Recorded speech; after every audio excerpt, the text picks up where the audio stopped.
बच्चों की तरह इंग्लिश ग्रामर सीखें। जी हाँ स्टूडेंट्स, मैं आपके लिए लेकर आया हूँ एक ऐसा मुनफरिद बुनियादी इंग्लिश ग्रामर कोर्स जिसकी हर एक क्लास में आपको कुछ नया मुफीद सीखने को मिलेगा।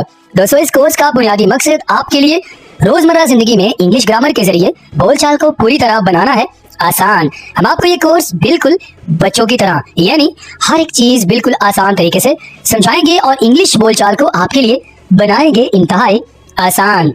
दोस्तों, आज हमारे कोर्स का पहला दिन है जिसमें आपको कुछ नया ही सीखने को मिलेगा। अगर आप हमारे इस चैनल इल्म रेडी पे न्यू हैं तो हमारे चैनल को जरूर सब्सक्राइब करें और साथ में बेल आइकन को जरूर प्रेस कर दें ताकि आपको हमारे आने वाली इंग्लिश लर्निंग वीडियोस का नोटिफिकेशन फौरन से पहले रिसीव हो जाए। तो चले दोस्तों, हमारे आज के इस बुनियादी इंग्लिश ग्रामर कोर्स के पहले दिन का आगाज करते हैं। दोस्तों, आज के हमारे कोर्स का जो पहला दिन है इसका आगाज हम सबसे बुनियादी चीज से करने जा रहे हैं और वो बुनियादी चीज हमारे पास है सब्जेक्ट। ठीक है, ये सब्जेक्ट क्या होता है, सब्जेक्ट हमारे पास कितने हैं, एग्जाम्पल के जरिए आपको हम समझाने वाले हैं। लेकिन उससे पहले आपने ये समझना है कि सब्जेक्ट, इंग्लिश में तो हम इसे सब्जेक्ट कहते हैं, उर्दू में क्या कहते हैं? दोस्तों, उर्दू में हम सब्जेक्ट को फाइल कहते हैं। फाइल क्या होता है? किसी भी काम को करने वाला। आपको ऐसे समझ नहीं आएगा, मैं समझाता हूँ। सुबह से लेके आप शाम तक इतने सारे काम करते हैं। दोस्तों, आपने देखा कि आप कितने सारे काम परफॉर्म कर रहे होते हैं। क्या ऐसा पॉसिबल है कि आप उन कामों को यानी आप खुद ब खुद वो काम हो जाए? दुनिया में कोई ऐसा काम नहीं है जिसको कोई करने वाला ना हो। आपको मेरी बात समझ आ रही है?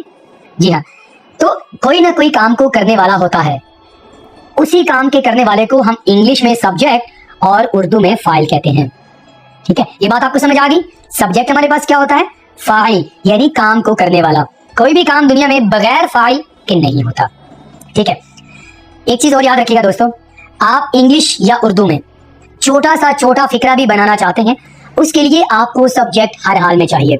अगर आप किसी भी सेंटेंस को बनाते हैं और उसमें सब्जेक्ट को मेंशन नहीं करते, यानी आप सब्जेक्ट को लेके नहीं आते, तो वो सेंटेंस आपका गलत होगा, इनकरेक्ट होगा, आपको पूरा मायना नहीं देगा, आपको सेंटेंस की समझ नहीं आएगी। ठीक है, तो सब्जेक्ट होगा तो आपका फिक्रा मुकम्मल होगा।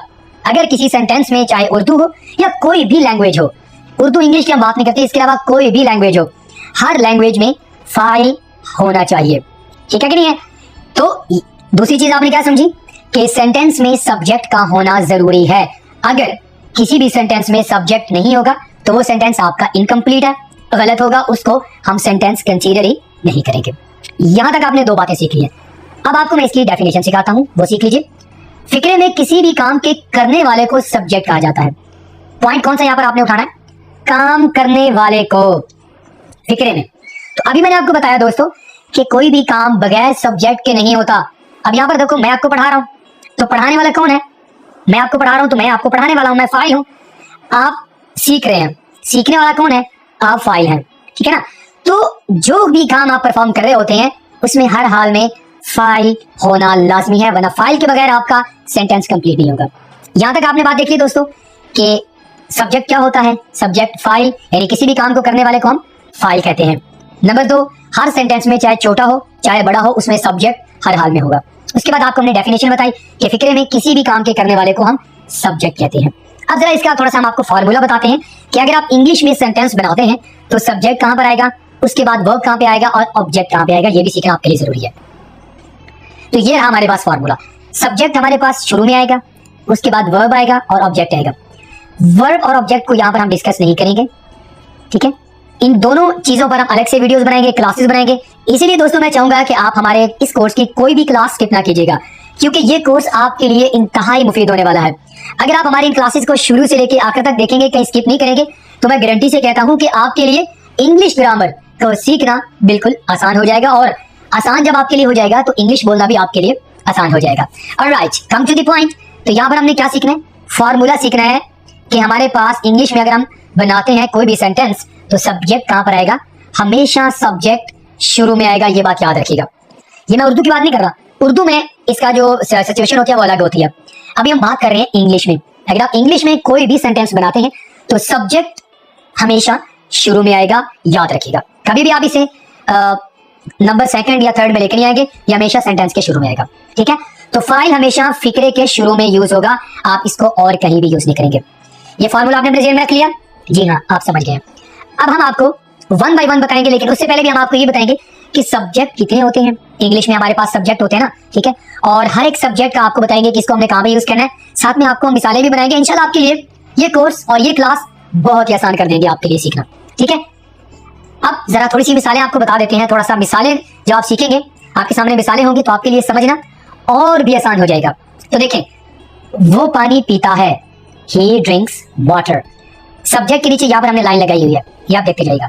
मैं खाना खाता हूँ, आई ईट मील। हम स्कूल जाते हैं, वी गो टू स्कूल। तुम चाय पीते हो, यू ड्रिंक टी। वो मदद करते हैं, दे हेल्प। हम पढ़ते हैं, वी स्टडी। इस तरह की एग्जाम्पल्स, इस तरह की जो मिसालें हैं, सुबह से लेकर शाम तक आप अपनी पढ़ाई के दौरान बातें करते हुए बहुत ज्यादा आप इनको इस्तेमाल कर रहे होते हैं और लोगों को भी सुनते हैं कि वो इस तरह की मिसालें आमतौर पर दे रहे होते हैं। तो इसमें सब्जेक्ट कहाँ पे आया? ठीक है, अभी आपको सिर्फ समझाने के लिए मैंने मिसालें दी हैं, आगे जाकर हम आपको बताएंगे कि सब्जेक्ट इसमें कौन सा है। अभी तो आपको समझ आ गया होगा कि थोड़ा सा आपको ये आइडिया हो गया होगा कि सब्जेक्ट क्या होता है। ये शुरू में हम सब्जेक्ट लगा रहे हैं, देख लें। ठीक है, हमने आपको क्या बताया था कि सब्जेक्ट हमेशा फिक्रे के शुरू में होगा। ठीक है, हम स्कूल जाते हैं, ये देखिए हमारे पास वी, यू, दे, वी शुरू में आ रहा है कि नहीं आ रहा? आई होप कि यहाँ एक चीज तो आपको क्लियर होगी कि सब्जेक्ट हमेशा शुरू में आएगा। ठीक है दोस्तों, आगे मूव करते हैं। अब यहाँ पर हम आपको क्या सिखाने वाले हैं दोस्तों? यहाँ पर हम आपके कंफ्यूजन को क्लियर करने वाले हैं। आपको हम ये सिखाएंगे कि सब्जेक्ट्स कितनी तरह के होते हैं। अगर आपको पहले नहीं पता तो आज आप सीख लीजिए। दोस्तों, हमारे पास सब्जेक्ट्स दो तरह के होते हैं। कितनी तरह के? दो तरह के। एक तो हमारे पास आ गया सिंगुलर यानी वाहिद, जो कि हम सिर्फ एक शख्स के बारे में बात करने के लिए इस्तेमाल करेंगे। ठीक है, नंबर दो हमारे पास है प्लूरल, जिसको हम इस्तेमाल करेंगे दो या दो से ज्यादा लोगों के बारे में बात करने के लिए। ये बात क्लियर होगी? अब हम आपको बताते हैं कि वाहिद सब्जेक्ट कौन कौन से होते हैं। शी, वो लड़की, शी आप लड़की के लिए इस्तेमाल करेंगे। ठीक है, ही, वो एक लड़का, इट, ये गैर जानदार। तो सिंगुलर आपके पास सब्जेक्ट्स तीन है, ही, शी, इट। तीनों को आप एक शख्स के बारे में बात करने के लिए इस्तेमाल करेंगे। ऑलराइट, प्लूरल हमारे पास सब्जेक्ट कौन कौन से हैं?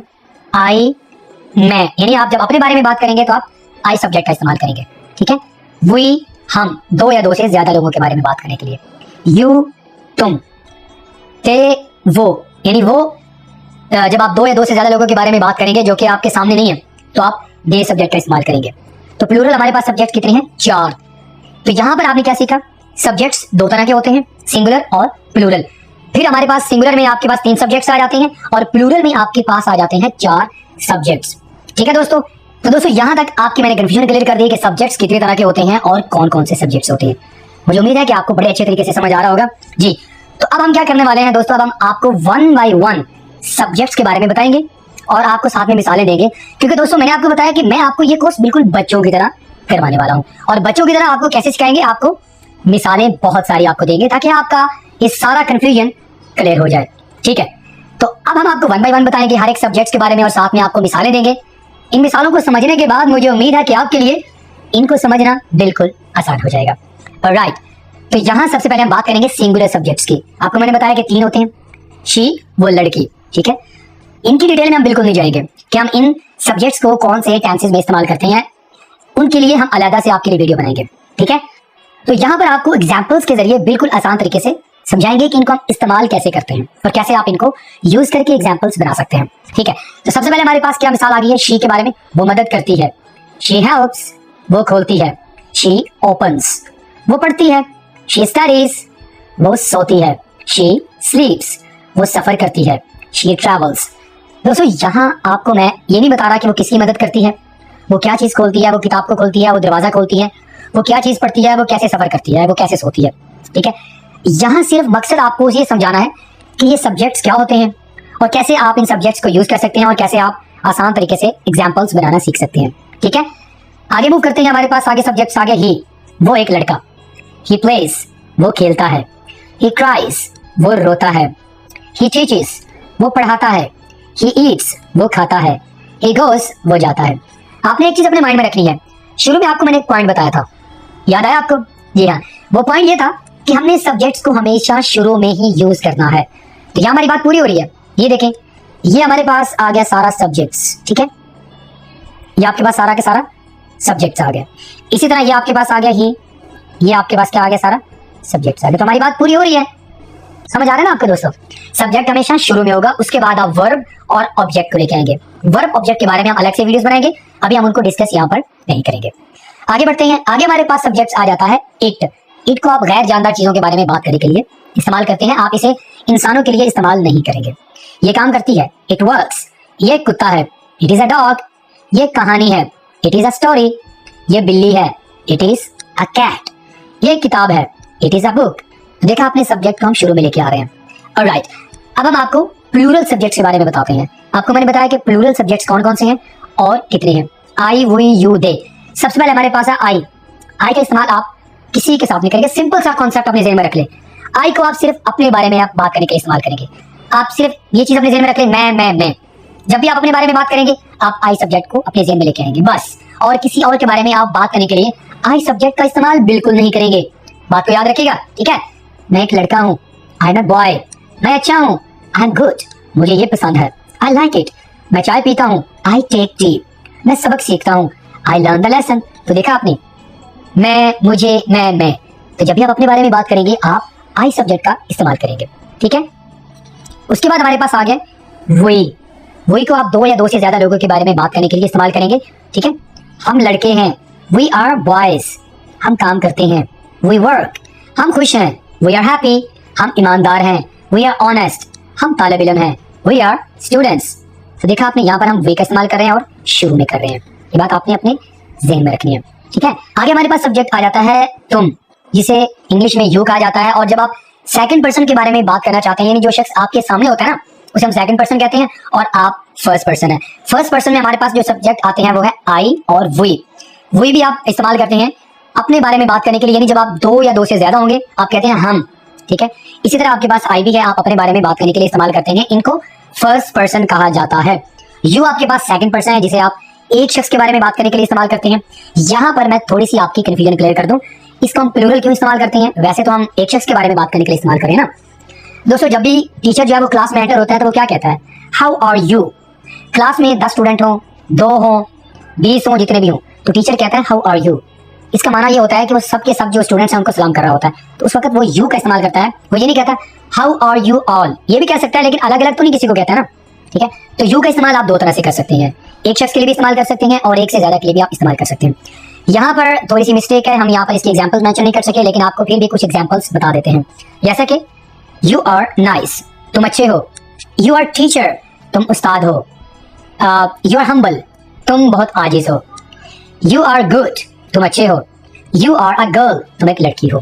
तो जब भी आप अपने सामने वाले शख्स के बारे में बात करना चाहते हैं, ठीक है, तो आप यू सब्जेक्ट का इस्तेमाल करेंगे। ऑलराइट, आगे दोस्तों हमारे पास लास्ट जो सब्जेक्ट आ जाता है वो है दे, ठीक है, जिसका माना होता है वो सब। यानी दो या दो से ज्यादा जो अशखास होते हैं, जो लोग होते हैं जो कि आपके सामने नहीं है, ठीक है, तो उनके बारे में बात करने के लिए आप दे सब्जेक्ट का इस्तेमाल करेंगे। एग्जाम्पल देख लेते हैं। वो दोस्त हैं, दे आर फ्रेंड्स। वो खाते हैं, दे ईट। वो गाते हैं, दे सिंग। वो उस्ताद हैं, दे आर टीचर्स। वो अच्छे हैं, दे आर नाइस। तो दोस्तों यहाँ तक आपने ये देखा कि आपको मैंने हर एक सब्जेक्ट के बारे में बताया कि कौन सा सब्जेक्ट आप कहाँ पे इस्तेमाल करेंगे। साथ में आपको मैंने मिसालें भी दी हैं ताकि आप इन सब्जेक्ट्स को बेहतर तरीके से समझ सकें। यहाँ पर हमारी 2-3 चीजें क्लियर हो गई हैं। सबसे पहले मैंने आपको बताया था कि सब्जेक्ट को हम शुरू में लेके आएंगे, वो भी उम्मीद है कि आपको समझ आ गया होगा। उसके बाद मैंने आपको बताया था कि चाहे आप छोटा सेंटेंस भी बनाएंगे, आपके पास सब्जेक्ट होना जरूरी है। जैसा कि देखें, दे ईट, वो खाते हैं, ये छोटा सा सेंटेंस है, लेकिन ये भी नामुकम्मल होगा अगर आप शुरू में सब्जेक्ट को लेकर नहीं आएंगे। तो कोई भी सेंटेंस उस वक्त तक मुकम्मल नहीं हो सकता, आपको सही तरह मीनिंग नहीं देगा जब तक आप सब्जेक्ट को सेंटेंस के शुरू में मेंशन नहीं करेंगे। ठीक है दोस्तों। जी तो दोस्तों, मुझे उम्मीद है कि आपको ये सारी कंफ्यूजन सब्जेक्ट्स के बारे में बिल्कुल क्लियर हो गई होगी और आपने ये भी सीख लिया होगा कि सब्जेक्ट्स को कैसे और कहां पे इस्तेमाल करना है।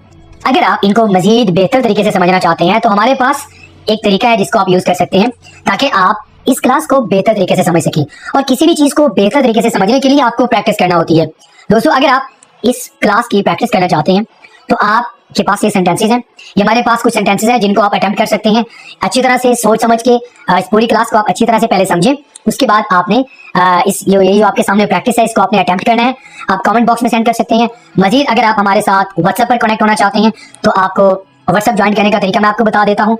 वीडियो के नीचे हम एक लिंक मेंशन करेंगे, उस लिंक पर क्लिक करके आप हमारे व्हाट्सएप ग्रुप को ज्वाइन कर सकते हैं और आप अपनी प्रैक्टिस को अटेम्प्ट करके वहां पर आप सेंड कर सकते हैं। हम आपकी प्रैक्टिस को बड़े ही अच्छे तरीके से चेक करेंगे और आपको फीडबैक भी देंगे। मुझे उम्मीद है कि आपको आज का जो हमारा कोर्स का पहला दिन है आपको काफी ज्यादा मुफीद लगा होगा। आपने काफी ज्यादा नई चीजें सीखी होंगी, सब्जेक्ट्स के बारे में आपकी सारी कंफ्यूजन क्लियर होगी।